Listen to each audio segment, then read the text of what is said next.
Psalm 37, 3-5. Trust, delight, and commit your way to the Lord. Trust in the Lord and do good. Dwell in the land and enjoy safe pasture. Take delight in the Lord, and he will give you the desires of your heart. Commit your way to the Lord. Trust in him, and he will do this.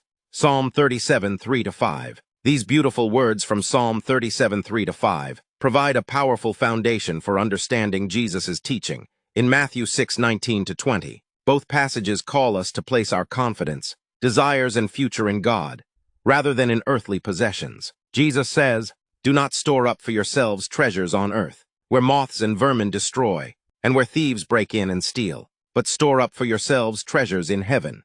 Matthew 6, 19-20. The message is not that possessions themselves are evil. Rather, Jesus warns us against allowing earthly treasures to become the center of our lives. Money, property, possessions, and material success are temporary. They can disappear, be damaged, stolen, or eventually be left behind when our earthly life ends. But heavenly treasure is different. When we trust in the Lord, do good, delight in him, and commit our way to him, our lives begin to reflect eternal priorities. Psalm 37:4 says, "Take delight in the Lord, and he will give you the desires of your heart." This does not mean that God promises to give us everything we selfishly want. As we delight ourselves in him, he transforms our desires so that our hearts increasingly desire what is pleasing to him. This connects beautifully with Matthew 6:33. "But seek first his kingdom and his righteousness, and all these things will be given to you as well." Jesus teaches us to put God's kingdom first. Instead of spending our lives anxiously pursuing possessions,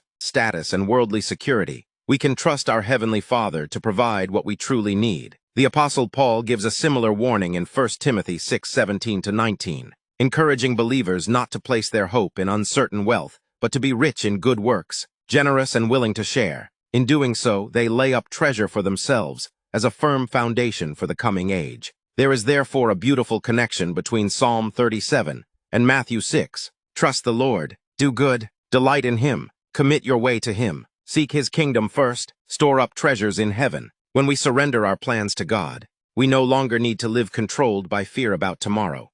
Proverbs 3:5-6 reminds us to trust in the Lord with all our heart and not depend solely on our own understanding.